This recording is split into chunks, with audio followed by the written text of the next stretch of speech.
In the personal story segment tonight, holding Hillary Clinton to account. Senator Rand Paul has been aggressively pursuing that.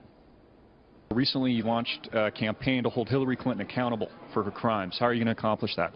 We're all for it. I think an indictment would be a good idea, followed by a prison sentence.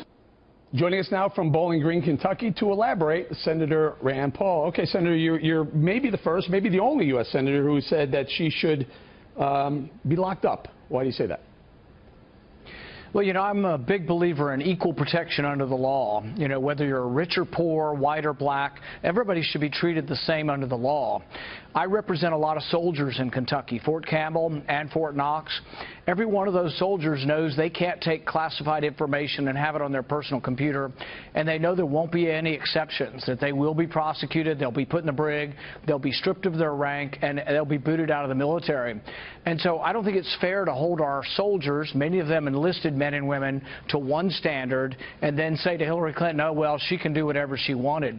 I think anybody else in this situation would have been prosecuted, including General Petraeus, who had a similar situation where classified information was not where it was supposed to be and other people had access to it. They didn't do anything to give him a break. He was prosecuted.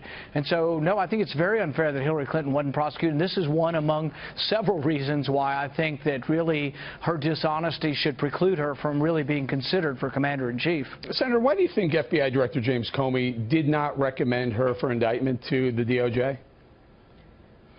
You know, interestingly, my own personal theory on this is that I think he wanted to indict her, and I think he feels guilty that he didn't. And I think that's why you got this long, detailed explanation of how dishonest she was. You know, she didn't actually lie to the FBI during the testimony, but she lied to the American people on multiple occasions. And he pointed this out in specific detail. And the FBI doesn't have to do that. So my sort of personal theory is that Comey feels a little guilty about not indicting her, so therefore he spelled out for the American people, so at least the voters can find out that she did lie many, many times to the public about whether or not she had classified email out there. You know, one of the classified emails that Judge Napolitano has pointed out was the schedule for Ambassador Stevens in the last 2 days of his life. You can understand why, you know, Ambassador Stevens wouldn't have wanted the jihadist to know where he was, when he was, and why that was inexcusable that Hillary Clinton would put that out there and not put it in a secure place. Do you think intent mattered? I mean, we had been hearing up until the Comey decision that intent didn't matter. So it didn't really matter if she intended to send the classified or receive classified. It mattered that it actually happened. Apparently, Comey says intent mattered in this case. Well, you know, there's sort of a technical legal detail, but a lot of laws you have to have intent. This particular law, you have to show gross negligence. So you don't have to show intent.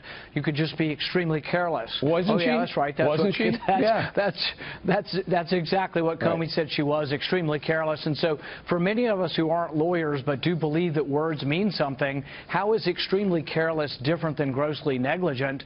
So, yes, I think she did violate the statute. But more importantly, she showed that her convenience was more important than national security, and that to me is inexcusable and goes to a great deal of her judgments that I think show her not fit to be president. Well, you know, you say the term is above the law. Is she above the law? I think often the Clintons appear to be.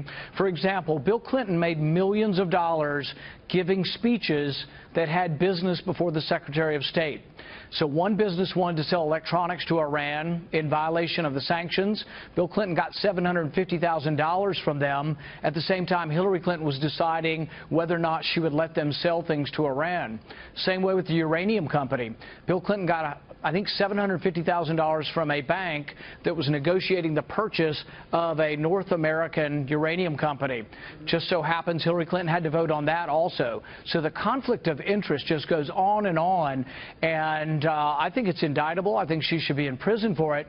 But short of that, I think every voter in the country needs to know that the Clintons are in it for themselves.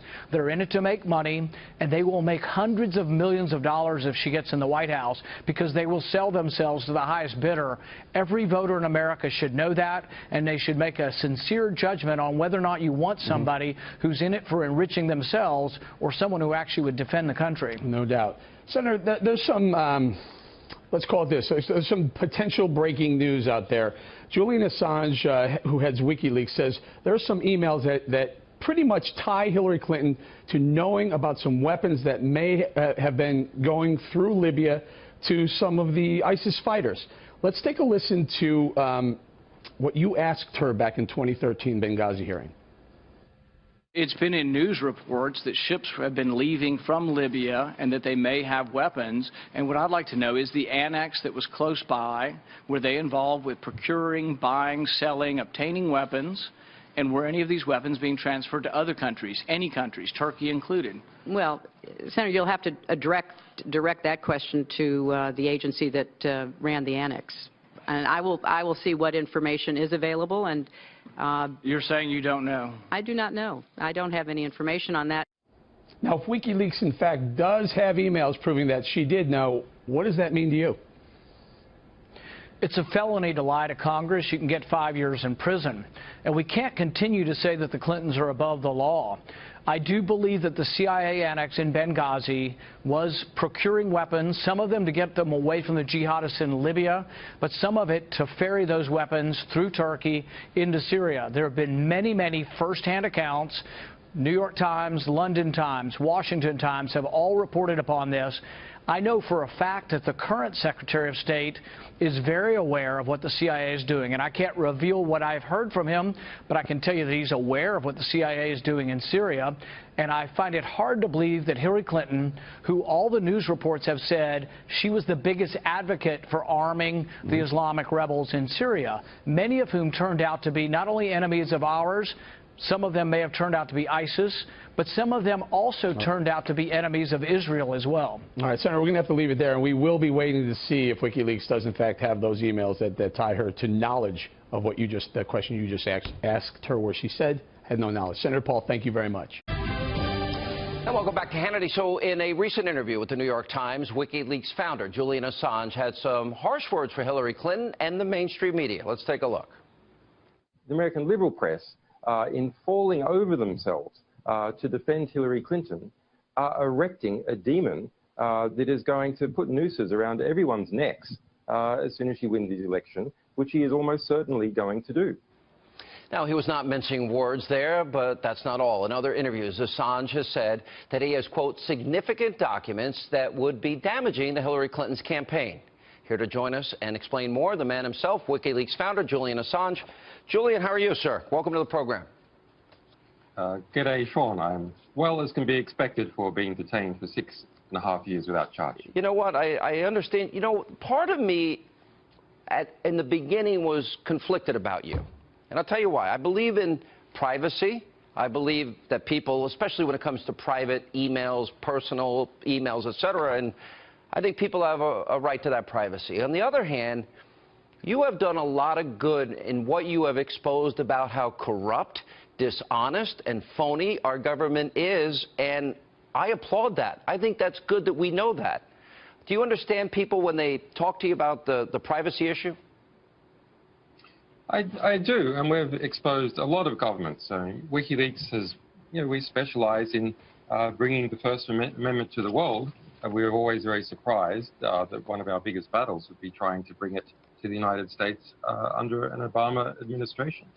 Yeah, that's interesting you say. Why do you say that that's a surprise to you? Well, because if you see the rhetoric coming out of the Democrats is that they're pro-civil liberties, and an important part of civil liberties is respect for the First Amendment and the rule of law. And that has broken down under the Obama administration, and Hillary Clinton was part of that process. She has, and the Obama administration has, attempted to prosecute more journalists and journalistic sources under the Espionage Act, that same Espionage Act that she was being investigated under, than all previous presidencies combined. Yeah. Not just more than any one of them, than more than all of them combined. So there's, under Obama, an epidemic has developed of abusing national security laws to crack down on what is legitimate use of the First Amendment. You said to PBS that you have a significant amount of information. The information itself is significant pertaining to Hillary Clinton's campaign. You will be releasing it in several batches as you are finishing it from a journalistic standpoint. How many batches, as you described them, do you think you'll be releasing, and how soon? Tricky question, Sean. Well, that's actually a pretty simple one. That's not tricky. The first batch is reasonably soon. We're quite confident about it now. We might put out some teasers as I don't want to promise anything because you have to see how the formatting goes, but we might put out some teasers as early as the next week or the week after. Last question. It's not really hard to hack into these even secure systems, is it? I've talked to some real smart computer friends of mine. They say it's far more simple than anybody would ever know. Is that true? It is. I just want to say one thing. In the FBI report released Friday, I agree with your analysis. It is very strange that was released Friday afternoon on a Labor weekend. I do think it draws questions as to what sort of game the FBI is trying to play. But Hillary Clinton says that she can't remember what a C in brackets stands for.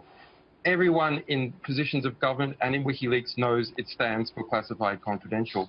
And in fact, we have already released thousands of cables by Hillary Clinton. Here she is, Clinton. See, that's her signature, Clinton, with the C in bracket right there. Wow. Thousands of examples where she herself has used this C in brackets and signed it off, and more than 22,000 times that she has received cables from others with this C in brackets. So it's absolutely incredible for Clinton to lie. She is lying about not knowing what that is, but it's a bit disturbing that James Comey goes along with that game. Wow. Julian Assange, fascinating. I do hope you get free one day. I wish you the best. Thank you for being with us.